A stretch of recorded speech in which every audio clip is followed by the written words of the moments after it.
हमारे आर्य समाज के यशस्वी मंत्री श्री नरेंद्र पाल निगलानी जी, आर्य समाज के हमारे प्रधान भाई देवेंद्र सैनी जी, आर्य समाज के संरक्षक प्रबंधक माननीय नंदलाल चोपड़ा जी, हमारे रेलवे विभाग से स्टेशन मास्टर से रिटायर्ड भाई हमारे सतीश चाहर जी, सुरेश मदान जी, हमारे चेतराम सैनी जी, गणेश सिंह आर्य जी, प्रेम बाबा जी, सत्येंद्र रावत जी, हमारे आर्य समाज के उपमंत्री भाई अविनाश आर्य जी, आचार्य रतीश मिश्रा जी और महर्षि दयानंद ब्रह्म विद्यालय से सभी विद्यार्थीगण, हमारे श्याम बाबू जी, बहन उषा मदान जी और मेरे साथ संगति कर रहे मास्टर जी।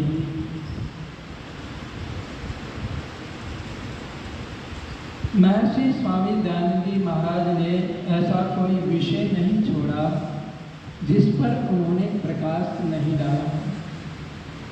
भाई दुष्यंत बादल जी हमारे बीच में प्रधान उनका मैं स्वागत करते हैं।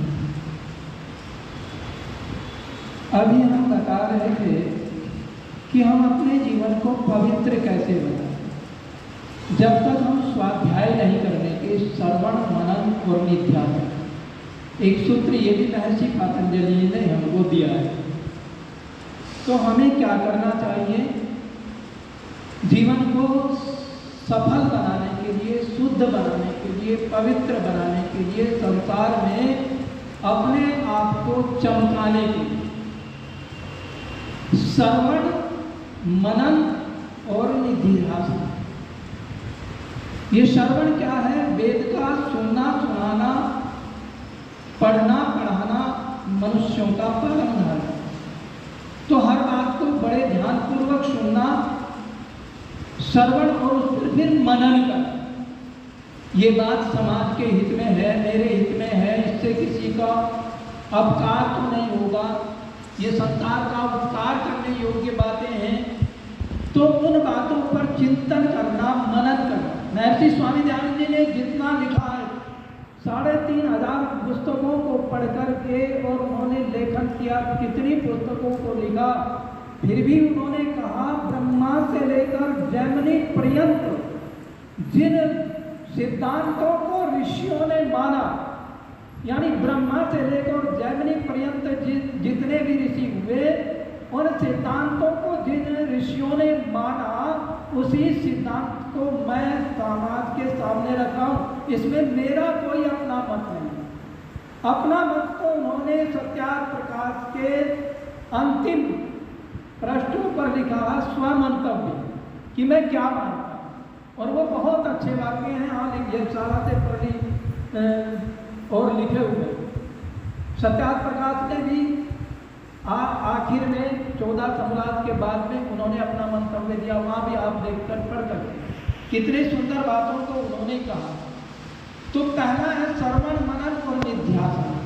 हम इसे अपने जीवन में उतारेंगे तो मनुष्य का जीवन चमक जाए। अभी मिश्रा जी बता रहे थे, जैसे लोहे को आग में डाल देते हैं तो उसका रंग कितना सुंदर हो जाता है, स्वर्ण जैसा हो जाता है, कुंदन बन जाता है, लोहा भी कुंदन बन जाता है। अग्नि के जरा के छूने से लोहा भी कुंदन बन जाता है। सत्संग कहीं जब होता है, उपदेश कोई जब करता है, उस वक्त सभा में बैठा हुआ दुर्जन भी सज्जन लगता है। तो वहां पर मनुष्य की जो वृत्ति है वो बदल जाती है। और वृत्ति भी 3 प्रकार की होती है। एक सात्विक वृत्ति होती है, एक तामसिक वृत्ति होती है और एक राजसिक वृत्ति होती है। तामसिक वृत्ति और राजसिक से ही सारा संसार आज 95% नहीं, 99% लोग जो है तामसिक और राजसिक वृत्ति से ही ग्रसित हुए पड़े। अगर हम सात्विक वृत्ति को धारण कर ले, सात्विक वृत्ति को अपने जीवन में उतार ले, तो मनुष्य के जीवन में कोई कलेश नहीं रहेगा, कोई शत्रु नहीं रहेगा, हम किसी के शत्रु नहीं बन पाएंगे। हम स्वाध्याय करें, हम संध्या करें, यज्ञ करें और समर्पण भाव के साथ से करें। सात्विक वृत्ति हमारी यज्ञ के द्वारा ही जागृत हो। 5 यज्ञों का विधान महर्षि स्वामी दयानंद जी सरस्वती ने हमको दिया, पंचविधि कर्म विधि में दिया। तो 5 यज्ञ कौन कौन से हैं? पहला यज्ञ है ब्रह्म यज्ञ। आज 90% लोग जो है हमारे हिंदू समाज के या समाज के लोग भी 90% लोग ब्रह्म यज्ञ नहीं करते और 50% तो देव यज्ञ भी नहीं करते और 25% जो है पितृ यज्ञ भी नहीं, बलिवेश्वरी देवी यज्ञ भी नहीं करते। तो करते नहीं, इसका मतलब यही तो हुआ कि हमारे अंदर अहंकार उत्पन्न हो गया। हमारे अंदर जो है वो जो है तामसिक वृत्तियों के आने से, राजसिक वृत्तियों के आने से मैं जो कुछ भी हूँ मैं शब्द आ जाता है। और जब हम सात्विक वृत्ति में होते हैं तो तू शब्द आता है, तू ही तू हो जाता है। जब मैं आदमी में आ जाते हैं तो वो उसके पतन का कारण है, और जब तू आ जाती है तो वो संसार के उत्थान का कारण है। मैं तू ही है सब। तो आइए एक गीत बहुत बड़ा सुंदर लिखा है।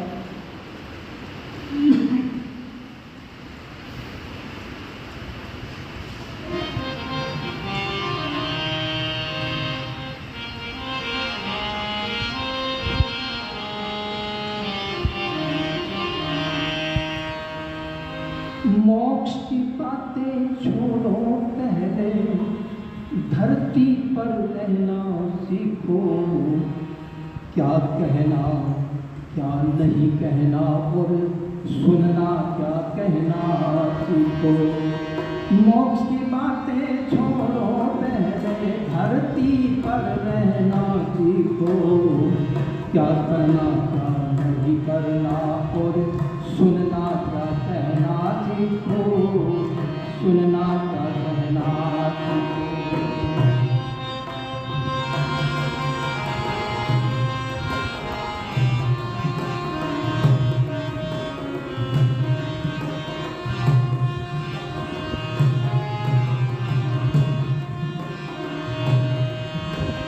अगर नहीं सुधरा है प्यारे ये लौकिक व्यवहार तेरा, मोक्षो प्यार मानव चोला पाना भी दुश्वार तेरा, पाना भी दुश्वार। मननशीलता नहीं है तो कोटि का व्यवहार तेरा, स्वयं आचरण नहीं है तो मानव चोला बेकार तेरा, मानव चोला बेकार तेरा। सामने स्तुति बाद में निंदा, सामने स्तुति बाद में निंदा, बुरी है आदत ना सीखो। क्या करना क्या नहीं करना और सुनना क्या कहना सीखो। सुनना क्या कहना सीखो। मोक्ष की बातें छोड़ो, पहले धरती पर रहना सीखो। क्या करना क्या नहीं करना और सुनना क्या कहना सीखो। सुनना क्या कहना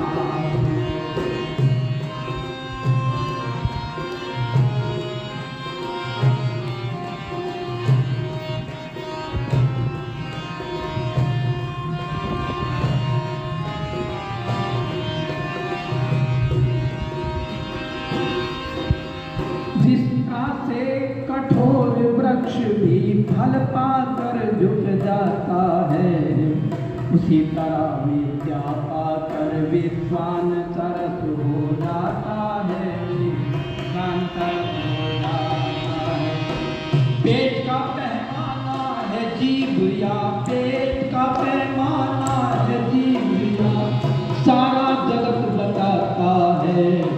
थोड़ी देर बात करने से सभी भेद खुल जाता है, सभी भेद खुल जाता है। सामने स्तुति बाद में निंदा, सामने स्तुति बाद में निंदा, बुरी है आदत ना सीखो। क्या करना क्या नहीं करना और सुनना क्या कहना सीखो। सुनना क्या कहना सीखो। मोक्ष की बातें छोड़ो, पहले धरती पर रहना सीखो। क्या करना था नहीं करना, और सुनना क्या कहना सीखो, सुनना क्या कहना सीखो।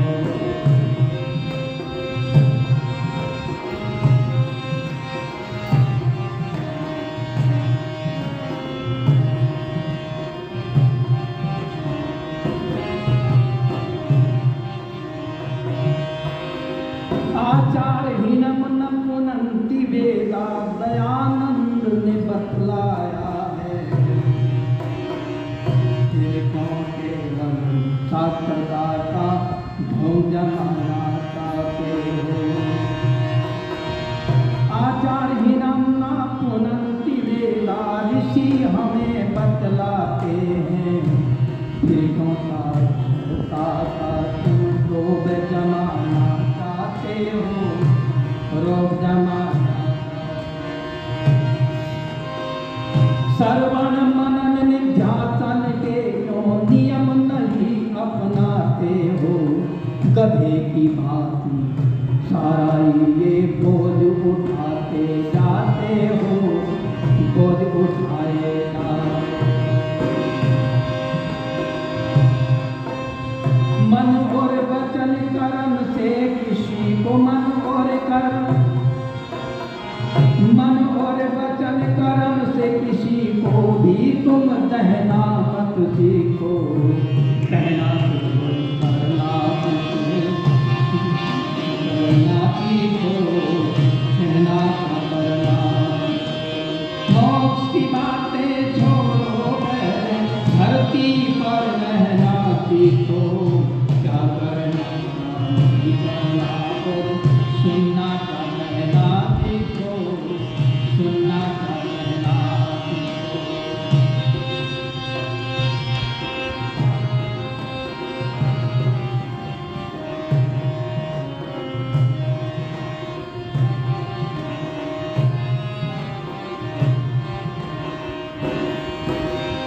अपने लिए जो औरों से व्यवहार कराना चाहते हो, वही व्यवहार औरों के लिए क्यों जीवन में न अपनाते हो।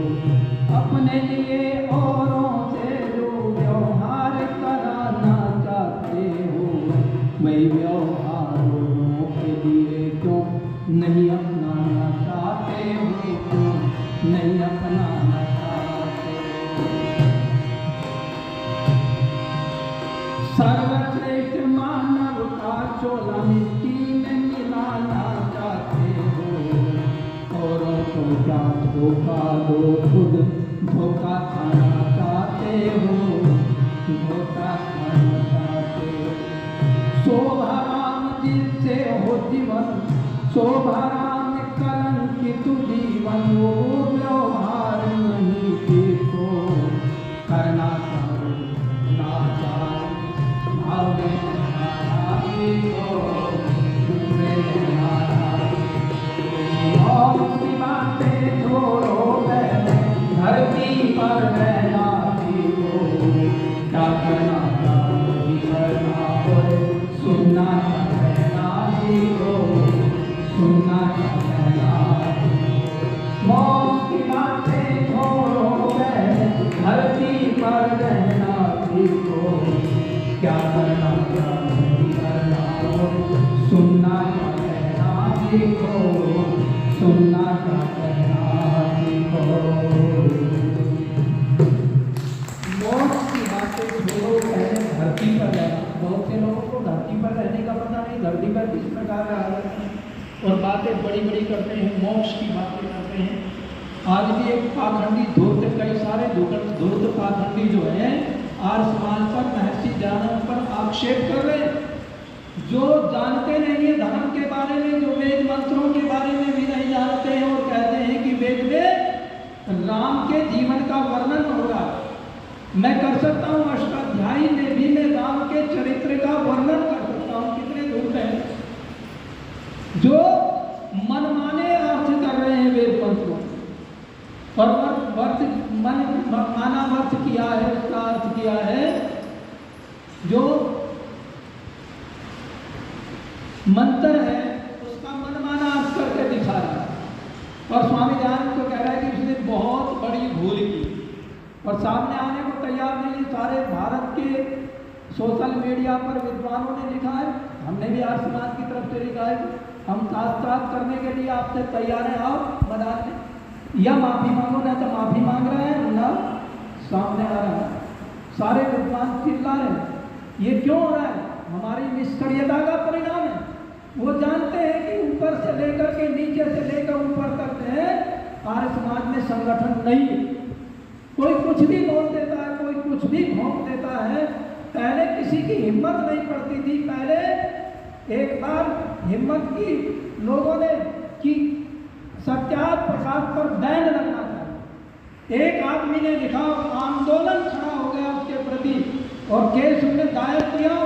हमारे बीच में नहीं रहे आचार्य धर्मवीर जी अजमेर वाले और हमारे विमल देव जी हरदोई जो हमारे यहाँ आर्य समाज में आए हैं कार्यक्रम में भी, उन्होंने उस केस को लड़ा और लड़ करके उस केस को कि कुरान पर लगना चाहिए प्रतिबंध, और वे सारी आयतें उन्होंने आचार्य धर्मवीर ने जब जज साहब के सामने रखी, उनकी व्याख्या कर करके, और 180 पेज का जो है वो